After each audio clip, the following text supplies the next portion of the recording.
भरोसा खुद पर रखो तो ताकत बन जाती है और दूसरों पर रखो तो कमजोरी बन जाती है।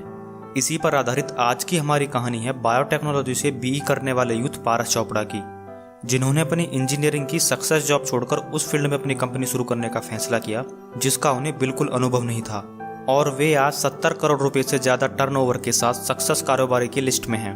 पारस ने जो हासिल किया वह बिल्कुल आसान नहीं था। पंजाब में जन्मे पारस चोपड़ा पढ़ाई में हमेशा सबसे आगे रहने वाले बच्चों में से थे।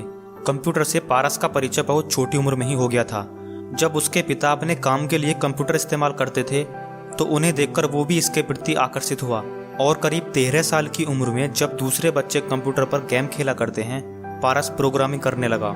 स्कूल पूरा होते होते वह प्रोग्रामिंग में माहिर हो चुका था और फिर उसने दिल्ली कॉलेज ऑफ इंजीनियरिंग में एडमिशन ले लिया और सब्जेक्ट के रूप में बायोटेक्नोलॉजी चुना। लेकिन उसके इस फैसले से पेरेंट्स खुश नहीं थे, क्योंकि वे चाहते थे कि वह कंप्यूटर पढ़े, लेकिन उसने बायोटेक्नोलॉजी से ही ग्रेजुएशन करने का फैसला किया। इस दौरान उसने कंप्यूटर में अपनी विशेषज्ञता को चमकाने का कोई मौका नहीं छोड़ा।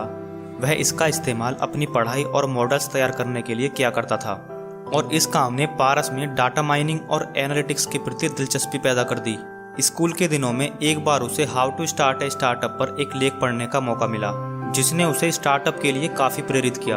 अपने इसी आकर्षण के चलते पारस ने अपनी कॉलेज की पढ़ाई के साथ साथ 3-4 अलग अलग स्टार्टअप में भी अपना हाथ आजमाया, लेकिन एक बिजनेस मॉडल के अभाव में ये बिजनेस में तब्दील नहीं हो पाए। 2008 में पारस ने गोल्ड मेडल के साथ अपनी ग्रेजुएशन पूरी की और उसके बाद इंस्पायरिंग माइंड्स में बतौर R&D में इंजीनियरिंग की जॉब शुरू की। लेकिन स्टार्टअप की ख्वाहिश अब भी उसके भीतर थी।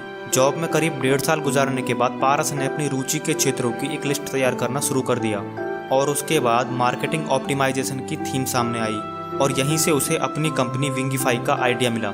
लेकिन उसे इस फील्ड का बिल्कुल अनुभव नहीं था। मार्केटिंग के एक्सपीरियंस के बिना मार्केटिंग ऑप्टिमाइजेशन में उतरना काफी जोखिम भरा फैसला था, लेकिन उसे खुद की काबिलियत पर भरोसा था और उसने जॉब के साथ ही इस पर काम करना शुरू कर दिया। पारस का मकसद गूगल एनालिटिक्स के लिए एक प्लेटफॉर्म तैयार करने का था, जिसका इस्तेमाल यूजर अपनी वेबसाइट को बेहतर बनाने और उसके ऑप्टिमाइजेशन के लिए कर सके। करीब 8 महीने तक इस पर काम करने के बाद पारस कई फीचर्स वाले एक प्रोडक्ट तैयार करने में कामयाब हो गई और 2010 में विजुअल वेबसाइट ऑप्टिमाइजर नाम के इस सॉफ्टवेयर को लॉन्च किया। सैलरी के कुछ हिस्से से शुरू हुई पारस की कंपनी विंगीफाई कुछ महीने में ही अच्छा बिजनेस करने लगी, और फिर पारस ने जॉब छोड़कर अपना पूरा ध्यान इसी पर फोकस करने का फैसला किया, और जनवरी 2011 तक कंपनी का टर्नओवर 20 लाख रुपए तक पहुंच गया, जो आज करीब 70 करोड़ रुपए के आंकड़े को पार कर चुका है, जो पारस चोपड़ा की कंपनी के लिए एक बहुत बड़ी उपलब्धि है।